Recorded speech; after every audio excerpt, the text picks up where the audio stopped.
Hello, I'm Roger Bisbee from the Skill Builder channel, and in this video I'd like to talk to you about PU foam. That's polyurethane foam. This is a very popular item. A lot of the trades rely on this a lot more than perhaps we should, but it's very useful. Now, if you're a professional, you'll probably know all this anyway, but if you're a DIYer, you may have been and bought a single can of foam with a flexi tube on it, used half of it, found that the whole thing's clogged up, and you've wasted quite a lot of money, maybe £10 for a can of foam, and you've only used half of it. This is why professionals have guns, foam guns, where you can put the can of foam into the gun and you can use it at will. They're great things, these guns, but they do suffer from a couple of problems.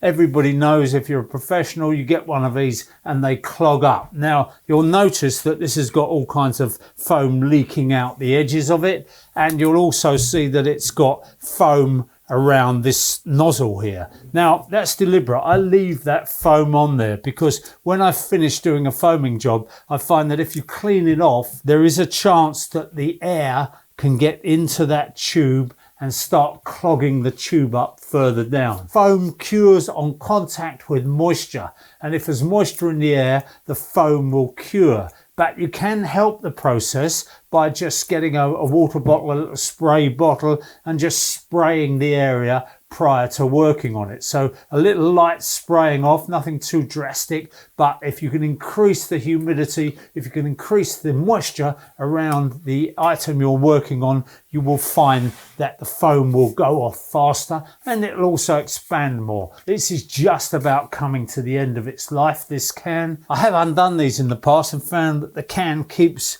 flowing. In a lot of cases, they provide you with a pair of gloves. Getting it off your hands is a complete nightmare. There are cleaners, there are solvents for it, but if you can avoid getting it onto your hands, that's by far and away the best option. When we change a can over, we simply remove the top off the can we want to put on, and you'll notice that there's a little plastic seating there which is going to go down inside the nozzle. I have found in the past, when I've taken the old can off, that nozzle has remained inside the gun. So that's a problem, because when you come to fit the new one, you'll find that you can't necessarily get the new one in there. Look, as you can see what's happening there.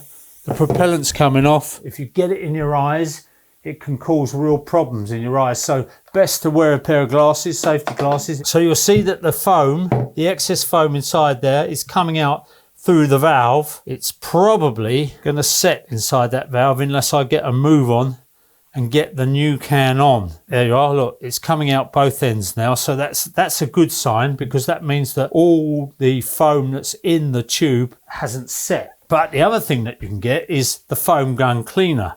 Now, if you use foam gun cleaner, there's a nozzle here, by the way, that you can use if you want to just turn it into an ordinary spray gun, just to spray the area, just to get rid of anything. But this won't work on set foam. You can see a little bit of that cleaners coming out there of the hole. It's only going to work if the foam hasn't set. So you can see we've got a nice flow out through there, so no further action is required on this gun. That will be perfectly okay. But if you did find it was all clogged up, you can actually just get yourself a little Allen key and undo that valve, undo all the components here. But for now, I'm just going to screw the replacement one on.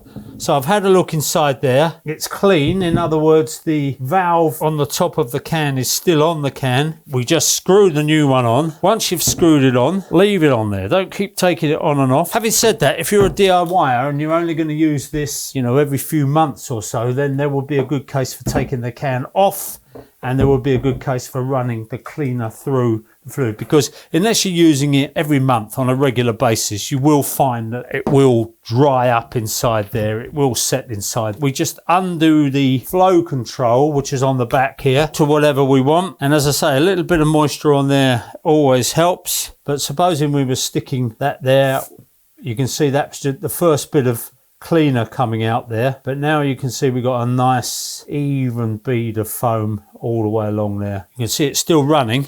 That means this needle valve isn't pulling back just as it could, but all I do is turn it off at the back end. And as I say, this is a characteristic of these guns that you find after a while. they do need a thorough servicing. Now that foam is going to expand, and as it expands, it can actually push out things like door frames. If you've put a door frame or door liner in, or you've put windows in and you've gone all the way around, you think, oh, let's put plenty in. And of course it expands, and what that can do is push the window out of line. Believe me, it can happen that you've got something like a sash window and then you foam up all the way around, and then you try it and you find that it's jamming because that foam has just exerted that bit of pressure on there and it is pushing it out of line. Back in the day when this stuff was fairly new and I wasn't really used to it, I thought it would be a great idea to replace a lot of tile hanging, you know, where tiles had dropped out from a facade. I went round with a foam gun, wetted the back up, pushed them up into place, temporarily stuck them with a bit of gaffer tape or something, just let the foam go off. And of course the next morning when I went round there, all those tiles were pushed out like bucked teeth. I had to take them off again, which wasn't too bad because it's only a question of getting a little saw up the back,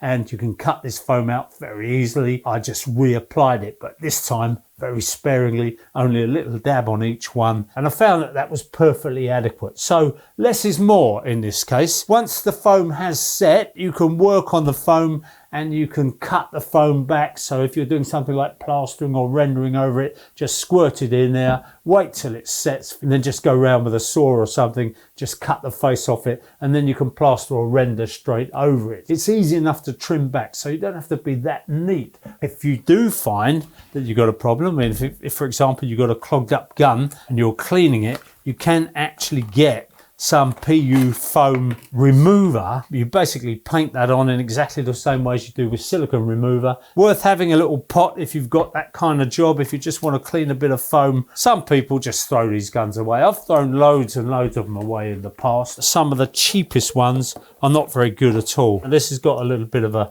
flexi tube to be used on the end, which is great if you're trying to get in those areas. But once you've used that flexi tube, it's full of foam. It's not going to be a lot of use to you. So a little bit of a gimmick. From time to time, you will find that that little plastic nozzle is very useful. What I have found in the past is that very easy to bend these. So be careful. There's a rod inside there and the seal is being made right at the end where it comes out. So all that foam in there is liquid and it's only at that point there that it's released. So what's happening here is you're triggering back and that's releasing the pin and allowing the foam to come out. And of course, when you take your finger off a trigger, the pin should go back into the hole and stop it flowing. If you take this apart, you will find that you can unscrew that, and inside there is a ball bearing and a spring.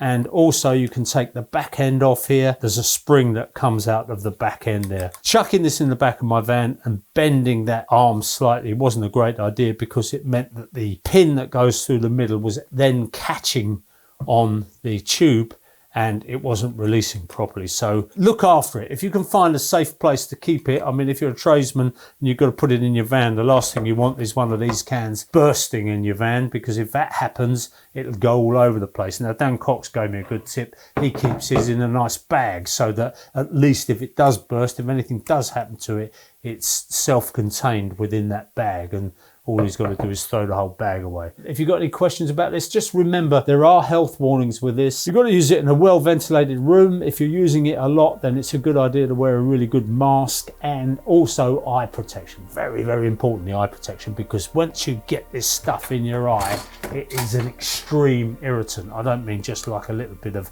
chili powder in your eye or something. This stuff is nasty stuff. So keep it out your eyes, keep it out your mouth, keep it out of any other orifices that you happen to have distributed around your body, and you should be fine. I'm Roger Bisbee. Come back and see us soon on Skill Builder. I'm going to take one of these guns apart, but I'll do that in a separate video.